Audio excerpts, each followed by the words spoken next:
Some fucking asshole with fireworks. It's upsetting my cats.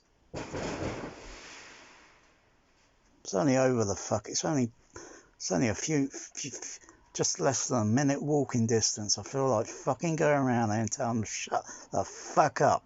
Fireworks at fucking past 11 o'clock. Fireworks should be fucking banned. It upsets animals, birds, it disturbs the birds, it scares them away. Foxes and you know, run away, and then, you know, fucking so many inconsiderate fucking British fucking cunts. Fucking hate fireworks. What, because of that fucking football shit?